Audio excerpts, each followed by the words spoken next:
एक राजा की बेटी ने नगर में घोषणा करवाई कि वो नगर के सबसे बुद्धिमान व्यक्ति से शादी करना चाहती है, पर उसके लिए उस व्यक्ति को पहले रानी की एक परीक्षा पास करनी पड़ेगी। ये बात नगर में आग की तरह फैल गई। एक से एक विद्वान युवक राजा की बेटी से विवाह करने के लिए राजमहल पहुंच गए। उन सब विद्वानों में से एक साधारण सा दिखने वाला युवक भी था। जब रानी ने उसे देखा तो आश्चर्य से पूछा, क्या तुम मेरी परीक्षा पास कर सकते हो? उस लड़के ने कहा, कोशिश कर सकता हूं, मुझे खुद पर भरोसा है। रानी ने परीक्षा की घोषणा की, जिसके अनुसार प्रत्येक युवक को 1000 सोने की मोहरें अगले 5 दिनों में खर्च करनी थी। लेकिन उसकी कुछ शर्तें थीं। पहली शर्त, अगले 5 दिनों तक रोजाना सभी उम्मीदवारों को रानी की चेहरा देखकर ही सोने की मोहरें खर्च करने जाना होगा। दूसरी शर्त, किसी भी प्रकार कोई दान या चढ़ावा नहीं कर सकेगा। तीसरी शर्त, खर्च की गई मोहरों का पूरा हिसाब राजमहल के अधिकारियों को देना होगा।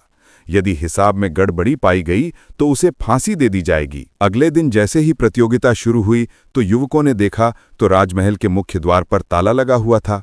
सब निराश होकर वापस चले गए। उससे अगले दिन भी ऐसा ही हुआ। अब क्योंकि पहली शर्त के अनुसार रानी का चेहरा देखकर ही सोने की मोहरें खर्च करने जा सकते थे, इसलिए सभी फिर निराश होकर वापस चले गए। लगातार 5 दिनों तक राजमहल के द्वार पर उन युवकों को ताला ही लगा मिला।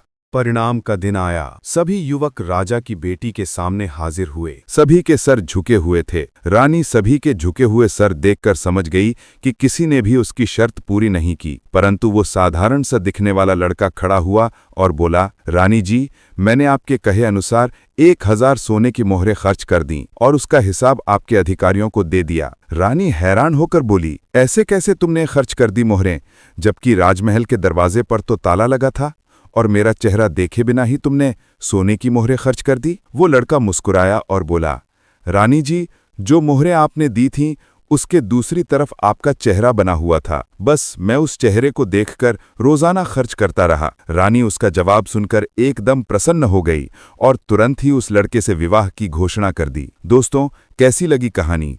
कमेंट में जरूर बताएं।